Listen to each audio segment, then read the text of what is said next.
Good morning. I'm Marcus Hiles for WVAS News. Some are claiming victory over yesterday's voting rights ruling by the U.S. Supreme Court. Others are calling it a travesty. Firmly in the latter court is Senator Hank Sanders of Selma. This decision literally guts the Voting Rights Act and therefore guts our right to vote. Many people say, well, you got 6 sections to the Voting Rights Act. This one ought not to make that much difference, but it's the heart of the Voting Rights Act. Just to give you an example, I'm a big person, but if you reach your hand into my chest and take my heart out, all of the rest of the body will be here. But in no time, the rest of the body will die. The High Court ruled that Section 5 of the Voting Rights Act cannot be enforced until Congress comes up with a new way of determining which states and localities require close federal monitoring of elections. Alabama State University political science professor Dr. Bertie Larkin says the decision will force voting improprieties to be fought on a case-by-case basis.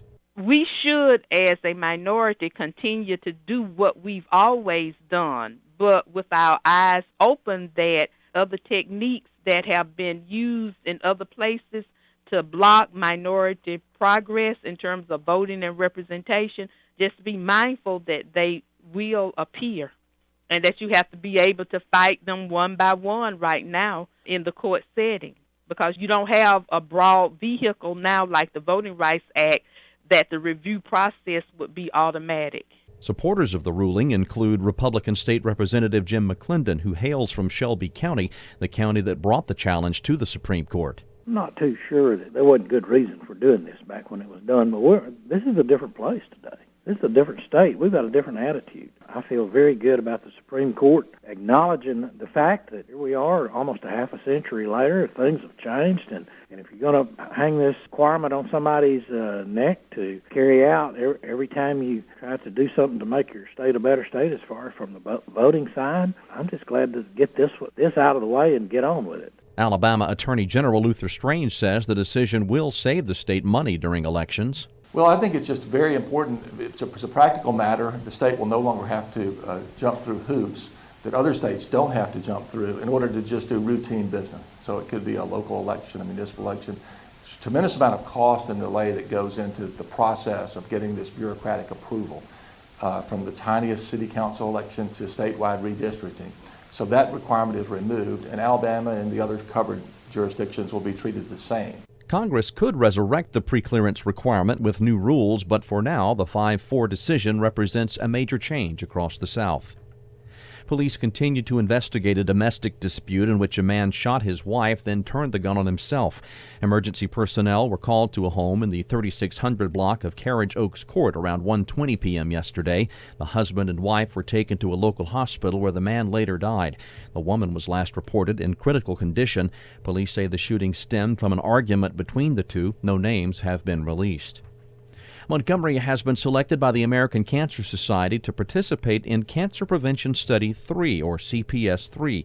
The organization is seeking 500 men and women ages 30 to 65 who have never been diagnosed with cancer to submit a waist measurement, a blood sample, and answer an online survey every few years.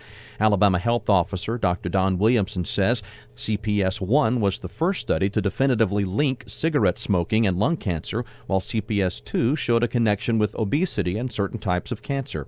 These discoveries have changed the face of cancer in recent years and have had an impact on all our lives.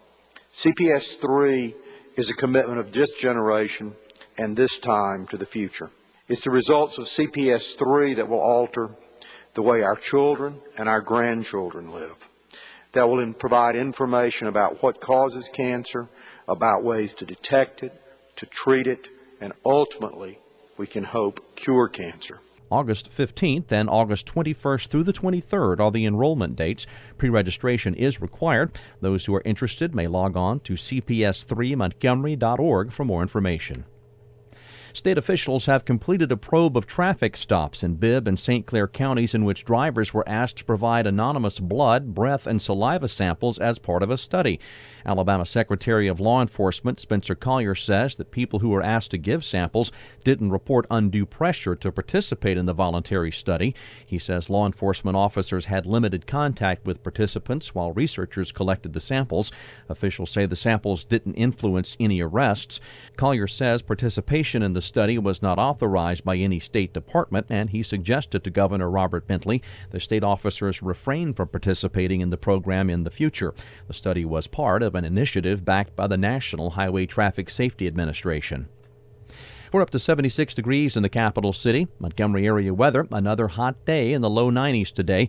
Just a slight chance of late morning or afternoon thunderstorms. Nighttime weather will be the same tonight and tomorrow night. Some clouds, lows in the mid-70s. Thursday brings our best chance of rain this week at 50%. It will still get into the low 90s.